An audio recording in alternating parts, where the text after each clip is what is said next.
It's always been a tricky calculation. How much freedom is too much when considering issues of safety and security? In the aftermath of the terrorist attacks of 9/11, the search for the correct formulation between civil liberties and law enforcement took on new urgency and resulted partially in passage of the U.S. Patriot Act. This week on Dialogue, balancing liberty and security.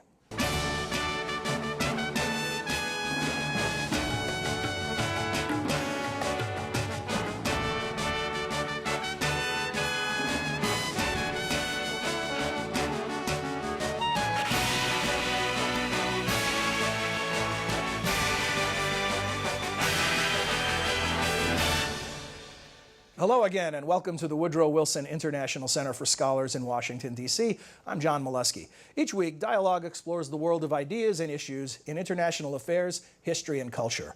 For this special edition of Dialogue, we're joined by high school-aged exchange students from 11 Eurasian countries. They are participants in a program called Future Leaders Exchange, or FLEX.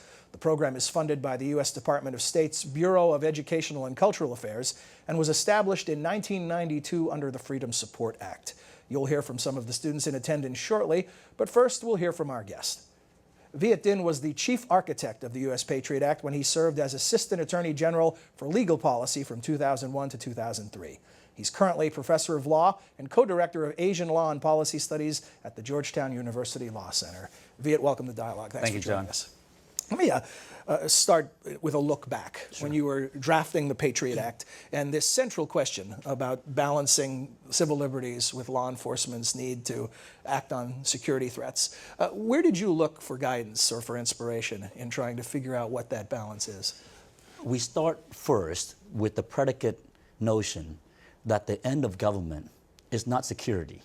The end of government, any truly liberal democratic government, is freedom. And security is but a precondition or an aid to freedom. And so we did not see our job as trying to balance security for the notion of freedom, but rather to find the preconditions so that true liberty can exist. I hark back to a speech that Edmund Burke, a great thinker, gave to the citizens of Bristol, when he says that the only liberty I mean is one associated with order, that not only can coexist with order and virtue, but cannot exist at all without them. And the notion is fairly straightforward, which is that freedom, liberty, is different from individual license. Of course, in a free country, we have the license to do as we wish individually. But if each and every single one of us exercise that personal license, then we'd be trampling on the freedom of others. The order that comes with civilized society directs us and sometimes limits our license so that we all and each of us can achieve true liberty, the ability to achieve our own personal ends without interference from others or without undue interference from the state. And any interference from the state is essentially only in order to preserve our ability to achieve our true liberty, to achieve our individual ends. And so when Osama bin Laden attacked the United States, he was making a very deliberate statement that he would like to destroy the structure of liberty. He would use fear in order to inhibit us from doing that which we want to do and which we have the God-given right to do. And our job as government officials at that time is in order to restore that structure of liberty, restore the civil institutions, restore the freedom from fear, so that we can have freedom to achieve our true liberty. Your personal story is a quintessential American story, an immigrant's tale. Moved here from Vietnam at the age of 10, is that correct? Yes, I would. Did that give you any sort of particular perspective on the job at hand? Coming from a country that saw the ultimate breakdown of safety and security warfare, did that have any implications for how you approached the task? Absolutely. We are all deeply encumbered human beings. And I know government that does not work, either from the chaos of war or from the totalitarian repression of a communist regime after the war. And it was that type of suppression of freedom that our family escaped from, literally escaped by boat, risking our lives in order to find the beacon of freedom here in America. And so each and everything we do, we were very mindful that it is freedom that we're seeking to protect rather than to subvert, because we know the alternative of chaos and of totalitarianism. And even in the midst of a very immediate, a very aggressive response to the terrorist threat, and at the time, just as here, the threat was continuing, we were very mindful that our job was to protect freedom rather than to use the excuse of security to subvert freedom. Now, you yourself, in writing about the Patriot Act, have talked about it, described it as controversial. You've acknowledged that you've had many critics in and out of government. Of all the criticism you've received, what do you think is the most valid? I think all criticism is valuable. There are some criticism that are not founded in fact, but out of confusion. Even those, I think, are very valuable because it gives a pulse as to what the democracy is thinking, and it tells us as decision makers where we need to do a better job of explaining government policy. So even though the fears that are not founded are very legitimate in the political discourse, I think one of the most significant the concerns that have been raised is one based on process, that it was a very quick period from 9/11 to ultimate passage of the USA Patriot Act. It was 10 weeks in that terrible autumn. 10 weeks is the lightning strike in Washington, D.C., considering the pace of legislation. So I understand the concern. But it is also mitigated by the fact that that was the only game going in town for those 10 weeks. Congress was, for all intents and purposes, working only on the war effort. It passed the authorization for the use of military force in order to authorize the president to act abroad. But the only other thing it did was to pass the USA Patriot Act to focus the security efforts here at home, at least with respect to the response to 9/11. And so we had actual legislators and chairmen of committees sitting down for 10, 12 hours a day, 7 days a week, in order to work out the details of this legislation. That is unheard of in Washington, D.C. Usually a lobbyist, an advocate would get maybe half a minute walking from corridor to corridor between meetings. Here we have a concentrated period of 10 weeks whereby people's attention were focused and their efforts were directed. I liken it to reading War and Peace, one page each day for 10 years, the normal legislative process, versus sitting down for 10 weeks and reading significant chunks at a time. I think you get a better result in the latter. You have a better process despite the concentrated amount of time that you spend on it. Beyond the Patriot Act and looking just at the broader questions and responses to these concerns, one of the things that's tough to balance in your personal life or in the course of a nation's life is reacting to possibilities versus probabilities. Yeah. Could you talk a little about how you think about that? Yeah, uncertainty is a fact of life, right? And it is uncertainty on both sides. The risk of another terrorist attack versus the risk of abuse that comes from the legal authorizations to respond to those attacks or to prevent such attacks. And so you have to weigh the uncertainties on both sides. And so what we devise is a modified form of questions that we ask each and every single time that a policy proposal is given to our office. And they're very, very straightforward. The first question is this tool absolutely operationally necessary? And if so, give me examples of where the operational envelope was pushed in the past so that I have a real life example rather than just a hypothetical fear. Second, will this achieve the objective that the operational need requires? Third, is this consistent with all of our constitutional texts and values? And then fourth, are there any unintended consequences that we need to anticipate from the use of this particular tool? So at the very first step, we weigh the necessity, that is the benefit this tool would have in preventing terrorism or other acts of the horrific crime.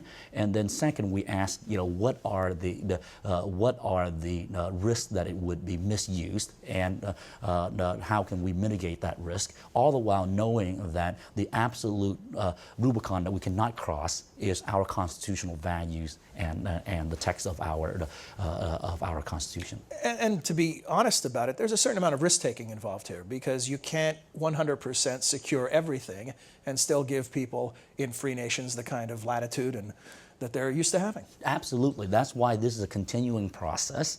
I liken the initial stage after 9/11 to the sprint stage of a race. Now we're in the marathon phase.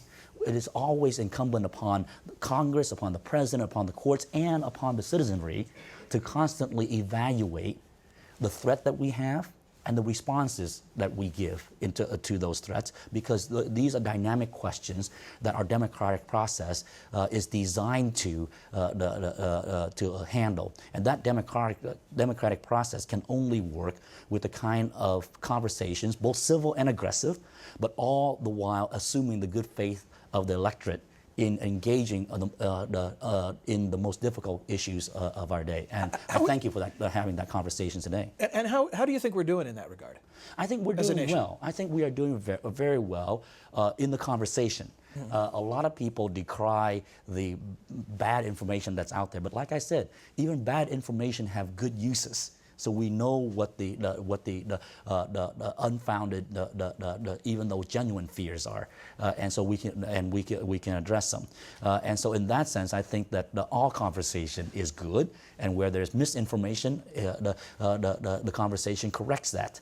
I think that the process with respect to the actual substance of the response, how safe we are, I think can always use improvement. But I have faith that Congress, the President, the courts are all working together in order to find the best way for us to protect our security so that freedom can flourish. Okay, well, we're going to meet some students who come from different countries, so they may have a very different perspective on this. We'll find out, or it could be very similar. You're first. Hi. Good morning, Mr. Dean. Good My morning. name is Nekruz. I'm from Tajikistan, and currently I'm in Colorado State.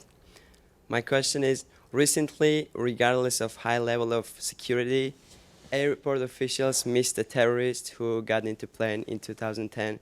It's known as Christmas attack. So, what do you think about this mistake? And if there are any plans for improvement you're planning to do to not let the repetition happen? Right. That's a very, very good question. First, it was a mistake. The president acknowledged it. Every single member of the national security apparatus acknowledged it in unvarnished words. I think that is the first step. The job of government is not to ignore mistakes or to cover them up once they happen. The job of government, good management, is to face problems, including the personnel problems and mistakes in operation, and try to devise responses thereto. I think once we look back at that particular incident, we saw breakdowns. The same breakdowns, by the way, that we tried to address after 9/11, but obviously there's still a lot of work to be done. We had information coming into the intelligence agencies at the embassy. We had that information being put into a nationwide communication alert, but nobody ever taking action on it.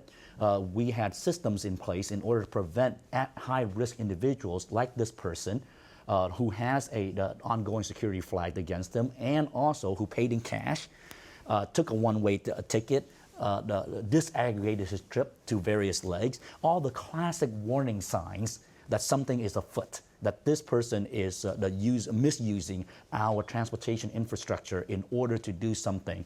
At the very least, the questioning should have been performed. And it was a complete and total breakdown at every single stage of the way. I think that it was a wake-up call, that threat is real, that responses are inadequate, and that we continually need to assess our policies, our procedures in light of the threats that are posed. And to try to avoid complacency. It would seem that no matter how terrific a process is, complacency is one of the major stumbling blocks. Absolutely, and complacency and bureaucratic stovepiping. I think, and which comes out of complacency. Yeah.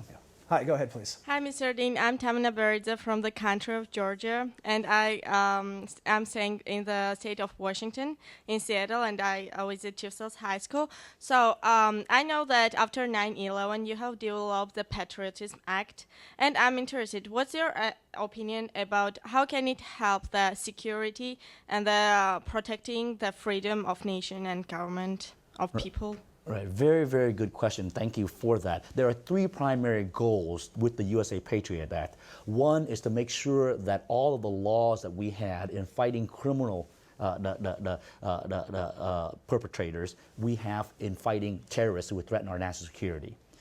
These include the laws, just because that prior to 9/11, to be perfectly honest with you, even after 1996, the Oklahoma bombing, our terrorism was not on our national consciousness. And so in many places, we had better tools to fight drug trafficking or even healthcare fraud than we did to fight terrorism, because those were national priorities of a different era in a different decade. And so the USA Patriot Act brought the law up to the level of priority of terrorism that the law needed to be.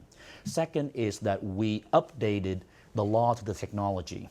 All the laws governing government investigations, especially in the electronic area, was primarily passed in 1968. In 2001, we had many more modes of communication and many ways in order to hatch conspiracies. I think the investigators need the legal tools in order to discover those conspiracies and investigate the perpetrators of terrorism. And the third is to ensure that our laws governing the migration of persons and of money are properly geared so that we can detect bad money trying to go across borders, or good money trying to become bad in the form of terrorist financing, and also to prevent our borders from being misused for those who would perpetrate terrorist crimes. And I think by and large, the last decade has shown that these tools have worked. There is continual work in order to update these tools and to make sure the right civil libertarian protections are in place. That's why Congress continually reviews and up to this point has unanimously and without exception reaffirmed and reauthorized the USA Patriot Act recently for another year, just the last month. And so the democratic process is alive, it's working, and also the law enforcement response continues to work. But as you say before, John, bureaucratic the complacency and departmental stovepiping are the issues that no law or policy can address without the commitment and leadership of our men and women in government, and also our men and women on the streets. Hi, go ahead, please. Hello, my name is Miriam and I'm from Kyrgyzstan. I'm currently staying in Washington State. So liberty is one of the most important values, and America sent its troops to Iraq for its safety and its liberty. But what about the liberty and freedom of Iraqis? What about their interests? That's a great question. Miriam. And I will answer that question by resorting to then Prime Minister Blair's speech to Congress. And as you recall, at the time that the world was contemplating the intervention in Iraq, there were two reasons. One of which turned out to be a mistaken fact, which is the allegation that the Iraqis had developed and had live yellow cake uranium, and was in the very final stages of developing a weapon of mass destruction, and the other was a humanitarian one. Following the lead of the call of Boutros Boutros-Ghali in different contexts, that the international community should not blind itself to dictatorships and humanitarian abuses by those dictatorships. And Prime Minister Blair had this equation. He said, if we are right that there is a weapon of mass destruction in Iraq, then the best that can be said about our intervention is that we have prevented a global catastrophe. If we are wrong that the weapons of mass destruction are there in Iraq, then the worst that can be said is that we have saved a population from the tyranny of Saddam Hussein. And so I think both of those provided the justification for the intervention in Iraq. And both of those speaks of freedom. The first, the freedom of the world community of being held up by the reckless leader with the weapon of mass destruction to terrorize the community of civilized nations. The second, the freedom of Iraqis to live in a country without domination and totalitarian terror from Saddam Hussein. And so I think each and every single one of those reasons is important. Now, I think that everybody has to acknowledge that mistakes were made, especially in inadequate planning for the post-victory governance of Iraq. I think people were too unduly optimistic about the post-war governance. They were rightly optimistic about the military victory. But governance is not war, and I think that the quagmire of Iraq starts after the military. Is winning the peace always the more difficult part of the equation? Absolutely, and we knew that in Berlin. We found that out in Vietnam. We know that now in Iraq. One of the issues in Afghanistan, and so liberty requires security and order, not just liberation. Part of our conversation here today. Hi, go ahead, please. Hi, my name is Ludmila. I'm from Ukraine. I'm staying in Washington State. I suppose there is like two great fears: the fear of the power of government and the fear of too much freedom. So how do you balance two of these things so you can form the security that everybody is seeking for? Yeah, this is a conversation that is as old as political philosophy. If you go back to Aristotle, Socrates, tracing all the way back to the present day. As a matter of fact, one of the framers of our U.S. Constitution had this to say on the eve of the Constitution, the Constitution Convention, and he said this again in the ratification debate. He said, "Liberty we had, but we fear its abuse as much as its attainment." And so it's a very, very straightforward equation that you have. And I think that the rubric analytically that I started with, which is that the only liberty I mean is one associated with order, that not only can coexist with order and virtue, but cannot exist at all without them. That gives us a right way to think about it, which is liberty, true liberty, has to be differentiated from license. License allows all of us to congregate here and yell and scream and trample each other. That's not true liberty. Liberty is our respect for the rules of conversation and the physical structures, the seats that are in rows, that you can't just jump over them in order to trample. The fact that there is a dialogue that we have here depends on the rules of discourse that limits our ability to speak, obviously, because we would like to be babbling on all the time. But the structure that order comes with this room, this conversation, provides us the precondition for each one of us to not abuse our license and therefore achieve true liberty so that we can have a mutual discourse and an ongoing conversation. Hi, go ahead, please. Hi, my name is Vahan Abrahamian. I am from Armenia, and currently I live in Syracuse, New York. My question is about body scanners. As you know, after Christmas bomber attack in Detroit, most of the airports in the United States decided to have the body scanners. What do you think? Doesn't it pass the border of privacy of a person?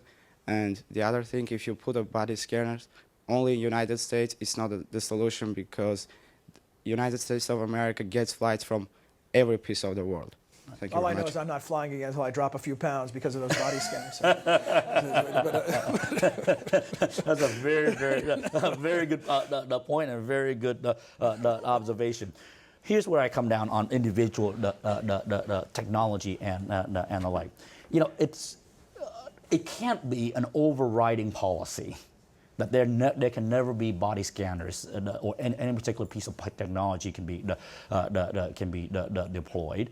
I think we see that, or that it has to be used in every single instance, right? I think we see the danger of that in any categorical rules, is that categorical rules can be exploited, and categorical rules either are both over-inclusive, in that they overprotect some, or under-inclusive, they don't protect enough.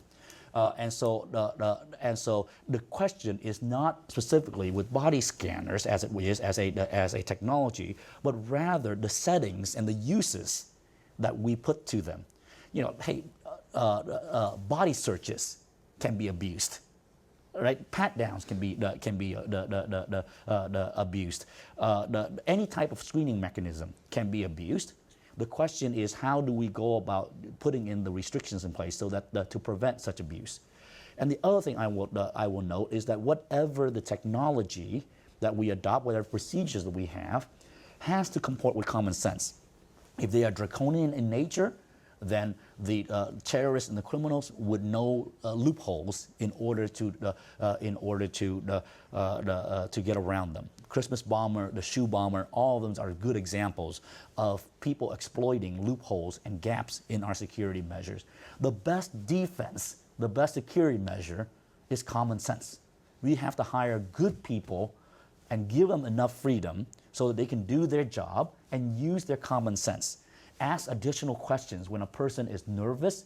It may well be that nervousness comes from fear of flying or fear of security procedures. But it's not hard to find nervous people in an airport. Exactly. But with one or two questions, you can identify whether that nervousness comes from such legitimate fears or illegitimate intentions. The Israelis put more emphasis on questioning as part of their questioning technology rather than technology aided by common sense. Yeah. I think we only have time for one final question. Good morning. My name is Zelena. I came from Ukraine. Currently, I'm staying in South Dakota. And my question is, like, in the system of interaction between government and society in potential terroristic country, do you think, like, should government take care of society, or should society control government in order to achieve peace? And that's a great question with about a minute to answer. Absolutely. The goal of government is to foster the participation and well-being of a citizenry. And so the citizens control the government. Absolutely, and there is no reason for government except to serve a citizenry. And so that's an easy first cut of the answer. But of course, there is such a thing as the division between democracy, true self-rule, versus mobocracy, the rule by the mob, which is not self-rule at all, but rather a shouting match. That's the same difference between license and liberty, of which I speak. And so there has to be some minimal measure of government in order to ensure that we each achieve our individual ends, but ultimately that end is individual and not governmental. Early on, you said this is an ongoing conversation. Thanks for continuing to take part in it. Thank you, John. Thank you. Thanks. And in addition to thanking our guests, we want you to know that we appreciate your comments and encourage you to share them with us. And you can do so by sending email to dialogue@wilsoncenter.org. And we look forward to hearing from you. Until next week, for all of us at the Wilson Center in Dialogue, I'm John Molesky. Thanks for watching. Thanks again. Dialogue is a co-production of the Woodrow Wilson International Center for Scholars and MHZ Networks. Dialogue is available via broadcast, cable, satellite, and telco on MHZ Worldview throughout the United States. To see how to watch where you live, visit www.mhznetworks.org.